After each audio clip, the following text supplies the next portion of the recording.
দেখতে দেখতে বদলে গেল একটি শখ, আর সেই শখই খুলে দিল সফলতার নতুন দরজা। যেখানে অনেকেই চাকরির পেছনে ছুটছে, সেখানে এক তরুণ বেছে নিয়েছেন ভিন্ন একটি পথ। ধৈর্য, সাহস আর নতুন কিছু করার ইচ্ছাই এবার এই অসম্ভবকেও সম্ভব করে তুলেছে। রাজবাড়ীর গোয়ালন্দ উপজেলার ছোট ভাকলা ইউনিয়নের কুঠি পাঁচুরিয়া গ্রামে ১.৫ বিঘা জমিতে গড়ে উঠেছে ব্যতিক্রমী এক আঙুর বাগান। এখানে রয়েছে ২০৪ জাতের আঙুর। তবে এই বাগানের উদ্যোক্তা ফারদিন আহমেদ পেশায় একজন রোবোটিক্স ইঞ্জিনিয়ার। ঢাকার একটি বেসরকারি বিশ্ববিদ্যালয়ে রোবোটিক্স ইঞ্জিনিয়ারিং পড়া ফারদিনের যাত্রা শুরু হয়েছিল করোনা মহামারীর সময়। ২০২০ সালে কোচিং সেন্টার বন্ধ হয়ে গেলে তিনি গ্রামে ফিরে আসেন। শখের বশে একটি আঙুর গাছ লাগিয়েছিলেন। সেই একটি গাছের সফল ফলনই তাকে বড় পরিসরে আঙুর চাষে উৎসাহ দেয়। আঙ্গুর বাগান এমন একটা বাগান যেখানে কোনো প্রকার লস নেই। আপনি যদি একটা বাগান করে রাখেন, সেটা ৪০ থেকে ৫০ বছর আপনাকে ফলের চাহিদা মেটাবে, পাশাপাশি এখান থেকে আপনার ভালো একটা অর্থ যোগান দিবে। তো অনেকে তরুণ উদ্যোক্তা আছে, বিভিন্ন ধরনের বাগান করতে যাচ্ছেন, তবে আমি তাদেরকে সাজেস্ট করবো আঙ্গুর বাগান করতে। কারণ আঙ্গুর বাগানটা আমরা প্রতি বছর ৩ থেকে ৪ হাজার কোটি টাকার আঙ্গুর ফল আমরা আমদানি করি। যদি আমরা এটা বাংলাদেশে ফলাতে পারি, সেক্ষেত্রে কিন্তু আমাদের আমরা যে বৈদেশিক মুদ্রাটা হারাচ্ছি, সেটা কিন্তু আর হারাতে হবে না।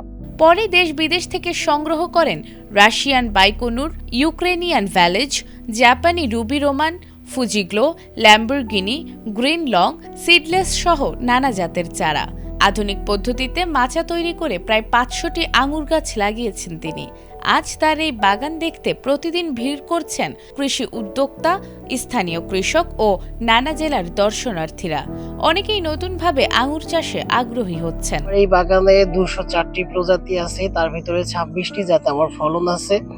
তো এই ফলগুলা কিন্তু অনেক মিষ্টি। আপনারা যারা এসেছেন তারাও ফলগুলা পরীক্ষা করে দেখেছেন। পাশাপাশি প্রচুর দর্শনার্থী কিন্তু এখানে আসে। বাগানের শখের পাশাপাশি যেন আমার এখানে বসে একটু তৃপ্তি পাওয়া যায়, আমি সেরকমই একটা ব্যবস্থা এখানে রেখেছি। আমি এই প্রথম বছরে আমার যে ফলনটা আছে, আমি আমার দর্শনার্থী, আমার আত্মীয় স্বজন এবং আমার আশেপাশে যারা ছিলেন তাদের জন্য আমি ফলটা উৎসর্গ করেছি।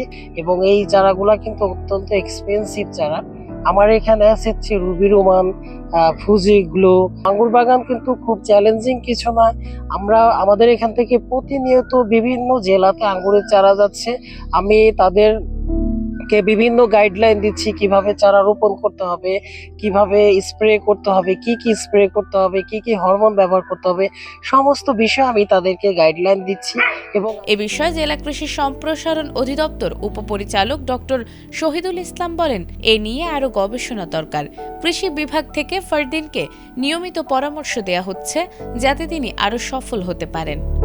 যদিও আঙ্গুর শীতকালীন ফসল, কিন্তু বাংলাদেশে কোথাও কোথাও গ্রীষ্মকালে আঙ্গুর চাষ হচ্ছে। যশোর থেকে শুরু করে চুয়াডাঙ্গা, যশোর, রাজবাড়ী আঙ্গুর চাষ হচ্ছে। আমাদের সদরের আনিস শুরু করেছিল। কালুখালীতে আমাদের একজন উদ্যোক্তা কৃষক আছে, এবং বর্তমানে গোয়ালন্দ এবং সদরের উপজেলার সীমান্তে ফারদিন, অর্থাৎ উচ্চশিক্ষিত একটা ছেলে, ও চাষ করে শুরু করেছে। ফারদিনের কাছে ৫-৭টা জাত রয়েছে। সে গত মৌসুমে সে পাকা আঙ্গুর দিয়েছে, কালার আঙ্গুর দিয়েছে। তারা মোটামুটি চাষ শুরু করেছে, কিন্তু এটা সামনে আর দেখার বিষয় আছে। এ নিয়ে আর গবেষণা করার বিষয় আছে, এবং প্রয়োজনে গবেষণা প্রতিষ্ঠানের সাথে জড়িত হয়ে তাকে এ ব্যাপারে আগাইতে হবে, নাহলে ভবিষ্যতে সে সাস্টেন নাও করতে পারে। এই জন্য বেশি গবেষণা করা দরকার, কোন জাতটা সিলেকশন করা দরকার। ওই ধরনের জাত নিয়ে পরবর্তীতে আগাইলে ফারদিনের মতো অনেক উদ্যোক্তা আঙ্গুর চাষে সাফল্য হবে। চাকরির গণ্ডি ছাড়িয়ে আধুনিক কৃষিকেই সম্ভাবনার নতুন ক্ষেত্র হিসেবে দেখিয়েছেন ফারদিন।